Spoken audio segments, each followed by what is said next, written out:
It's time to reveal my prediction on the Thursday night game in Week 8 of the NFL. For the occasion, the Vikings will be traveling to SoFi Stadium to take on the Chargers.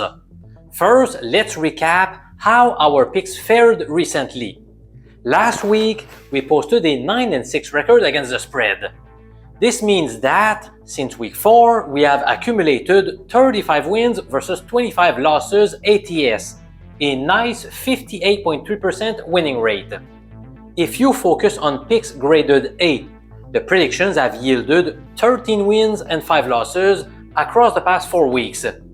You may be wondering what my weekly Lobster bet was last week. Remember that we are talking about what I believe is the best wager of the week in the NFL. For the first time ever, I settled with 2 Lobster bets instead of just 1. The first selection was under 45.5 points in the Rams-Jaguars game, which was a winner, while the other one was the Chargers to win straight up against the Colts, which lost. Since I began sharing my weekly NFL Lobster bet last year, we have posted an 11-6 record. Would you like to gain exclusive access to this very high confidence betting tip this week? Just follow the link in the comments below to sign up and join our numerous other savvy sports investors who are growing their bankrolls. Without further ado, let's dive into the analysis of the Thursday night showdown featuring the Vikings and the Chargers. Enjoy the show, my friend! After doing my due diligence, I have decided to bet Minnesota plus 3 points in LA. In other words, I find it unlikely that the Chargers will prevail by a margin of 4 points or more. That being said, this won't be one of my highest confidence plays of the week. First, I would like to get more information about a key aspect. Will both tackles from LA's offensive line return to action or not? In other words, will Joe Alt and Trey Pipkins be suiting up Thursday night? Don't underestimate the importance of this factor. It makes a huge difference when handicapping this game. As of Tuesday afternoon, some reports are saying Joe Alt is unlikely to be on the field, while others are being optimistic. It's hard to figure it out right now. One thing has been confirmed though. Carson Wentz will start for the Vikings. That's a sigh of relief for Minnesota fans after Kevin Seifert from ESPN reported that QB Max Brosmer could be an option for Week 8 given the injuries to Wentz and McCarthy. I have to admit that Wentz did not look so good last week against the Eagles despite racking up more than 300 passing yards. He still tossed 2 interceptions. He threw a backward pass and hung on to the ball for too long on many occasions.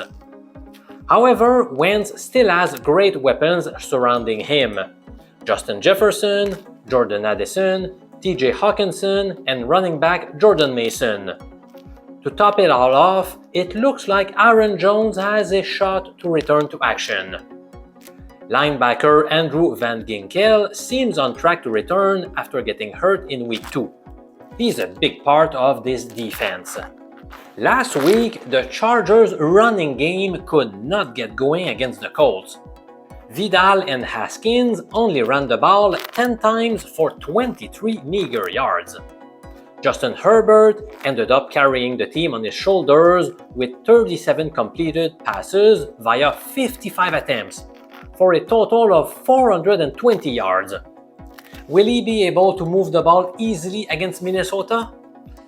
I'm not so sure.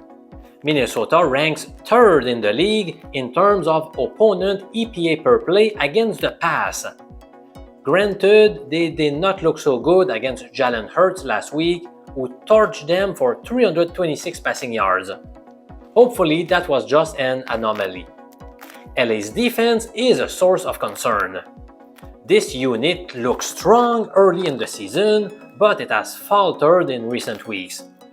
They surrendered 38 points to the Colts, 27 points to the Dolphins, and 27 points to the Commanders. They are the 19th best defense in the NFL in terms of opponent EPA per play. after starting the season with a 3-0 record by defeating each of their divisional rivals, the Chargers have gone 1-3. Can we really expect them to win by 4 points or more against a very decent team whose point differential is plus 20 so far in 2025? To me, this has the looks of a very tight game. Technically, the Chargers are at home, but we all know how home field advantage is non-existent at SoFi Stadium. Visiting clubs always have a lot of fans taking over the stadium, which makes it look more like a neutral location. For all of these reasons, I believe it is best to side with Minnesota when betting the full game point spread. More precisely, I am taking the Vikings plus 3 points. Now, here's a question for you. How much should you bet per game? I have answered that question in an easy-to-understand video that will give you smart bankroll management tips. Check it out by clicking the small card at the bottom of your screen. And don't forget to take advantage of the NFL weekly Lobster bet by following the link in the pinned comment below. Let's give your bankroll a boost, man! I'm Professor MJ, the nerdy statistician and bookie crusher since 1999, wishing you a great day.